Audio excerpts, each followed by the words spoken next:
Yes, dukomeze kubashimira abakunzi ba Mwami TV. Muri kubona aha ni ho hari kubera igikorwa cy'ibirori byatangirije umunsi wo kwibehora mu karere ka Ruhango.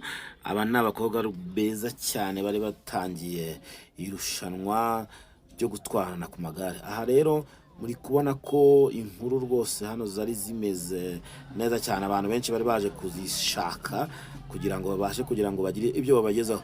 Nanjye rero nari mpari muri ako kanya mvuga ni kamba kubite nanjye iyi nkuru mbere ku kuntu byari bimeze, ukuntu byari bishimishije cyane, aha abaturage benshi bari baje batandukanye bavuga bati reka tube twirebera ukuntu abantu bagiye gusigana ku igare. Akanyamuneza ari kose ngira ngo murimo muragenda mubyibonera. Abantu bamwe bavuga bati ese ninde uri mu wa mbere ku igare, ese ninde uri busiga undi kurusha abandi.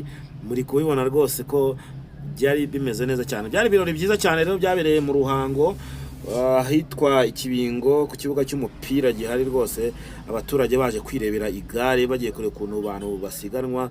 Ni bimwe mu bintu nanjye nagezeyo nk'ijisho rya Mwami TV, ndavuga reka nanjye mbafashe barebereyo. Urabona ko yuko byari bishimishije, bimeze neza, abantu benshi bahari batandukanye banezerewe, birebere bameze neza bati iki ni ikirori cyiza cyane, ni ikirori cy'imboneka rimwe, mbese ngo bizajya bigaruka buri mwaka. Ese akarere ka Ruhango kazajya gakomeza kabitegure kugira ngo abaturage bakomeze kunezerwa, bishime, bamere neza cyane, bishimire ibirori, bishimire ukuntu Imana iba yaragize neza.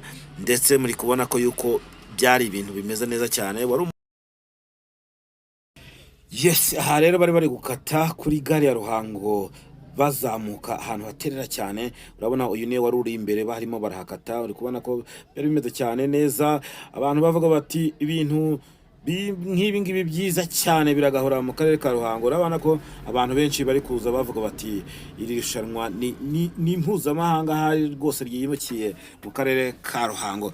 Rero byari ibirori byiza, byari bishimishije. Ureba kuntu abantu rwose bahagaze bose baje kureba bagira ngo ni ibirori bindi byateguwe hari ku rwego rw'igihugu. Urabona ko yuko rero niba ukomeje gukunda Mwami TV, nyaruka ukore subscribe kuri Mwami TV.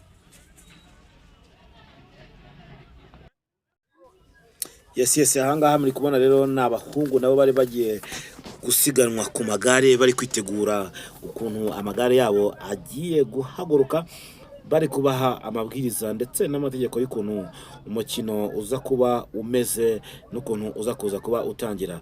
Bamwe bavuga ati se ninde uri wa mbere, abandi bavuga ati ninde uri buhige abandi, ese ni Matayo, ese ni Mable.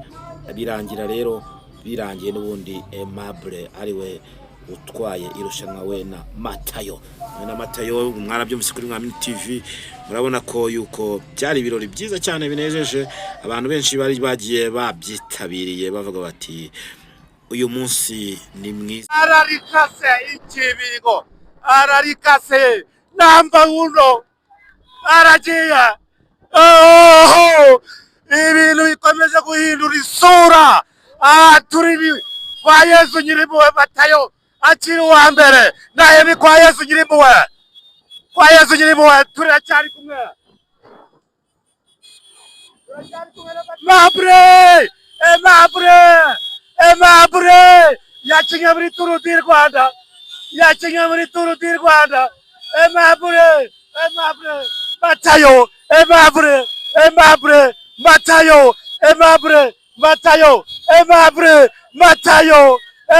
ari Matayo, Mable